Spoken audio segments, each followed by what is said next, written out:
Adonenu Rabbeinu Melech HaMashiach Le'olam Vaed. Hello everyone. Hope you missed me because I missed you. We are in Parshas Tzav this Shabbos. It's also called the Great Shabbos, Shabbos HaGadol. The Rebbe gave a beautiful, beautiful sikha explaining the theme of this Shabbos. This Shabbos is called the Great Shabbos, Shabbos HaGadol, because of the great miracle that took place many, many years ago. Before the Yidden left Egypt, Moshe Rabbeinu instructed them to take all the sheep, all the goats, the animals which were the god of the Egyptians, and tie them to the corner of their beds. And when the Egyptians will panic and ask them, "What are you doing?" they will say that in 4 days we are planning to slaughter all those sheep, and we're going to slaughter them. And after that, God will kill all the firstborns of Egypt. And when the firstborns of the Egyptians heard this, they ran to their fathers and asked them to please go to Pharaoh and plead with him to let the Jewish people go, because just like all the 9 plagues before came true, this one will also come true, and if it will, they will die. And the miracle took place. All the firstborns went to their fathers and begged them to go to Pharaoh, that he should let the Jewish people go. And the miracle took place, and the fathers of those firstborns refused to help their firstborns and said that they cannot do it. And then the firstborns got very angry at their fathers and killed them. And so many, many Egyptians were killed as a result of that. And following that was the plague of Makas Becharis, when Hashem actually killed all the firstborns themselves. And that's when the Jewish people, following that, they fled to Mitzrayim. And this was called the Great Shabbos, based on this miracle. The greatest Shabbos, Shabbos HaGadol, so great it was that Chachamim instituted that for all generations to come, it will be called Shabbos HaGadol. It will be commemorated and celebrated as Shabbos HaGadol. And the Rebbe is asking, why is this miracle greater than all the miracles before that? All the plagues that took place before that last one. Why is the Rebbe in the Shulchan Aruch calling this the beginning of redemption of the Jewish people? Apparently the beginning of redemption is when they left. Not during the last Makkah. And the Rebbe gives a whole beautiful explanation. The explanation is that we have to understand who the Redeemer of the Jewish people was. It was Moshe Rabbeinu. Hashem specifically chose Moshe Rabbeinu to be the one to take out the Yidden out of Egypt. And Moshe Rabbeinu did not want to. And he argued with Hashem for a whole 7 days that he does not want to take out the Yidden. One of the stronger arguments that Moshe Rabbeinu offered was, I will not be the final Redeemer. Shlach na beyati shlach. Send the Rebbe, Melech HaMashiach, the Lubavitcher Rebbe, to take them out. He will be Mashiach. Why go through me and go through another almost 3,000 years before they see redemption? Why don't you send a final Redeemer now to take them out, and that's it? And Hashem said, That's not the plan. And I cannot do this. And this whole operation of taking out the Jews, not just from Mitzrayim, but also the future redemption, depends on you, Moshe. Moshe was that powerful that he is Goel Rishon, Goel Achron. He is not only the first redeemer, but he's also the last redeemer. The Rebbe goes into explanation why. And the Rebbe says that the answer to this question we can find in the first of 11 chapters of Tehillim that Moshe wrote himself. And the first one is Tefillah LaMoshe Ish Elokim. The Rebbe is explaining why is it giving a double expression. Moshe is Ish Elokim. Ish Elokim is Moshe. And also at the end of this chapter it says V'inoash Noam Hashem Aleinu U'ma'aseh yadeinu koinena aleinu U'ma'aseh yadeinu koinenehu. V'inoam Hashem Elokeinu Aleinu, that it should be that the glory of Hashem should rest upon us, the Shekhinah, and U'ma'aseh yadeinu koinenehu, and the work of our hands should have the Shekhinah already. Not only should rest upon us, but we should have the Shekhinah already rest on our hands. Also seems to be double and repeating itself. And the Rebbe goes into the explanation, very briefly, that Moshe was Ish Elokim. Moshe was a godly man. The Gemara says from his upper half he was godly, from his lower half he was human. Chetzio lamata ish, chetzio lamala Elokim.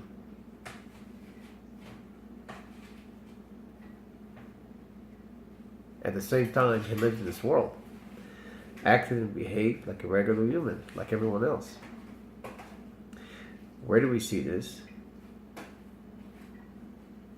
When Batya, the daughter of Paro, she took him out of the water. And that's the reason she gave him the name Moshe, because Meshisiu Minamayim, I drew him out of the water. The Rebbe says the water signifies the level of where Moshe Rabbeinu came from. Water conceals everything that's in the water. In Kabbalah, it's called Alma Iskasya, the concealed world. It's so high, so sublime, so up there that the level of godliness that we cannot, as people, we cannot absorb or be exposed to it. So it has to be concealed from us. This is where Moshe Rabbeinu comes from. And at the same time, he's able to relate and act as a regular person, and we can confuse him to be a regular human being like all the rest of us.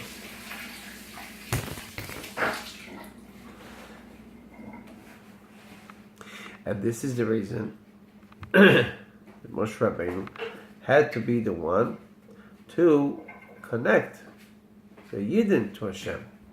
There couldn't be another medium. There wasn't any other person between the Jewish people that was as godly as Moshe Rabbeinu. So godly that he has part of God in him. He's very godly. At the same time, he looks like a human, acts like a human. He can connect between humans, between us, the Jewish people, and Hashem together. And that was the purpose of Yetzias Mitzrayim, to connect us to Hashem. Hashem took us out of Mitzrayim, and now he wants to be our God, and we have to be his people. That was the whole purpose of the Exodus of Egypt.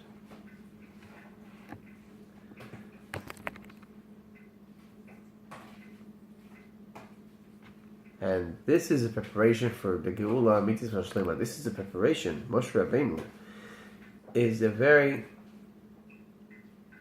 perpetrator, or the one who will prepare us, and with his koyach, with his strength, will be able to go into the future redemption. The reason is because Moshe introduced the whole concept of infinity. Nitzchius, something that can last forever. We know that nothing in this world can last forever. Everything is finite. Everything is temporary. Life is temporary. Everything that exists in the world, the way Hashem created, is temporary. Has an expiration date on it. The Gemara says that's not the case with Moshe Rabbeinu. Since Moshe Rabbeinu possessed these levels of godliness within himself, he possessed the whole quality of God, which is infinity. He was able to introduce infinity into a finite world. This is something beyond the capability of anyone to do this. Of any one person in the Jewish people or in the world that the world has ever known to do this, except for Moshe Rabbeinu. The Rebbe explains that the way Moshe Rabbeinu did it is in a way that the Jewish people could absorb that. In other words, if the light is too great to absorb, then it will be too great and we won't be able to absorb it. But what's the point of that? And if we are able to absorb it, then that means it's not so great. Because we're able to absorb it. That's a proof that it's not that great.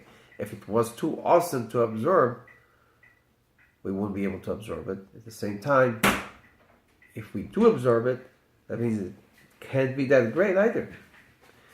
Moshe Rabbeinu did the impossible. He took the greatest light, Hashem himself, and made the Yidden absorb it eternally, in a way that all of us could absorb it. And this is a preparation for the future redemption. Because we are going to be exposed to Hashem in an open way. We are going to experience infinity. We're going to live forever. That's infinity. Everything is going to be forever. The Beis HaMikdash, third temple, will be forever, will never be destroyed again. This is infinity. We are already have been prepared by Moshe Rabbeinu for this. The world is ready for this. The world has already absorbed that level of godliness in the help of Moshe Rabbeinu. And now the Rebbe says the world is ready. So since we find ourselves in the month of Nisan, Nisan is 2 Nunim. Not just one Nes, but Nisei Nisim. Miracles and miracles. The Rebbe says we have to behave and act accordingly. We have to empower ourselves with a behavior that is totally miraculous. Just walk ourselves through a miraculous path. Not be complacent and laid back and get used to, even if it's okay, even what we're doing is everything is good. It has to be in a fashion of miraculous.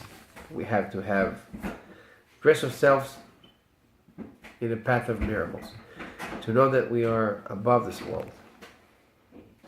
Let's break it down a little more to actuality, to practical terms. Our learning,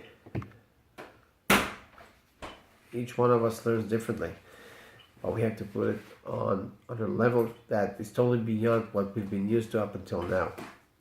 Each one knows how much he learns and how much he needs to learn. So we need to uplift it, but not just lift it up to a level where we comfortable with it, but much higher than that. Not just how much time we put into it, but the quality of time that we put into it. All has to be on a level that's totally beyond. And we're given those powers to do that, specifically in that month. When we give tzedakah, has to be done in a miraculous fashion. The Rebbe says not to be afraid to give a lot.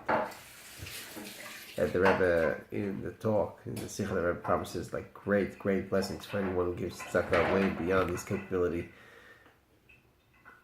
The Lashon in the Sikha, the Rebbe says, is Ashiras Muflaga, that he will be blessed with complete riches. literally, be blessed with riches, to be rich.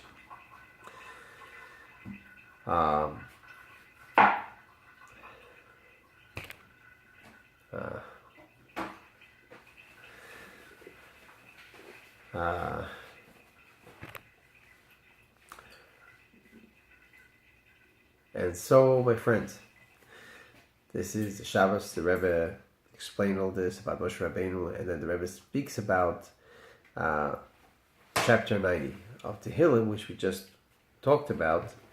Chapter 90, the Rebbe spoke about it that year, which also, like we said before, was the first of the 11 chapters of Tehillim that Moshe Rabbeinu wrote.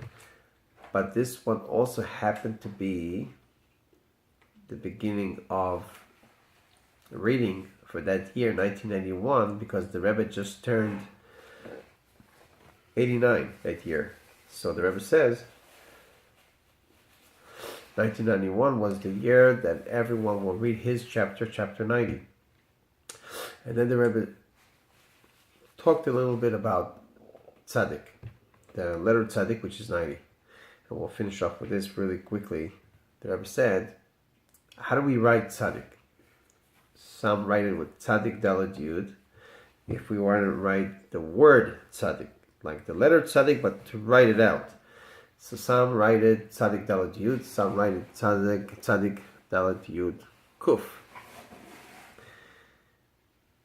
And the Rebbe says this will again show on the strength of Moshe Rabbeinu.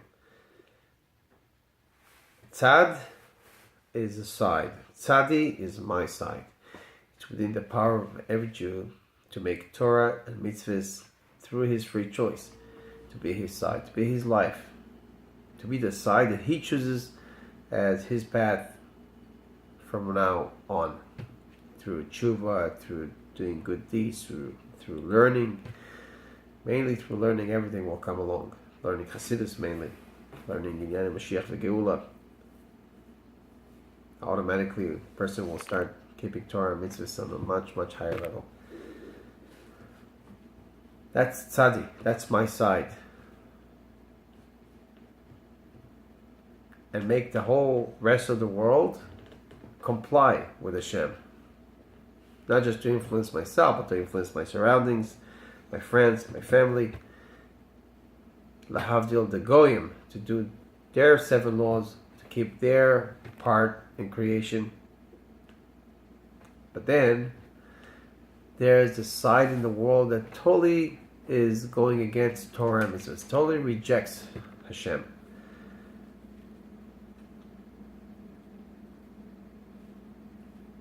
The side of impurity, the side of whatever negates Hashem, negates Torah and mitzvahs, even the lowest level of this world. The Rebbe says that's where the other way we write tzaddik, tzaddik daled yud kuf, like we say somebody's a tzaddik. This is another way to write the letter tzaddik with a kuf at the end. The Rebbe says this signifies the part of the world that goes below the line. Just like the kuf, the stick of the kuf, the letter kuf, goes below the line. We have the hay. The hay is still within the line. Kuf, that leg that's detached, is going below the line. That represents the people that are going astray from the way of Hashem. And even to those levels over there, we bring Hashem over there. We bring Moshe Rabbeinu over there. We make this place that looks exactly contrary to Torah and mitzvahs a tzaddik. A tzaddik with the kuf. Those powers are given to us from Moshe Rabbeinu. Moshe Rabbeinu that's in each and every generation. In our generation, it's the Rebbe Melech Mashiach. We have to utilize those powers and use them. Recognize that we have those powers. As the Rebbe brings down many times, the best way to help ourselves is to help others first. Through that, we'll help ourselves even much more. So, thank you so much for listening. Shukuz al Shem that we'll see the Rebbe Melech HaMashiach. Already this Shabbos will be the real Yetzias Mitzrayim for all of us. No, I don't think so.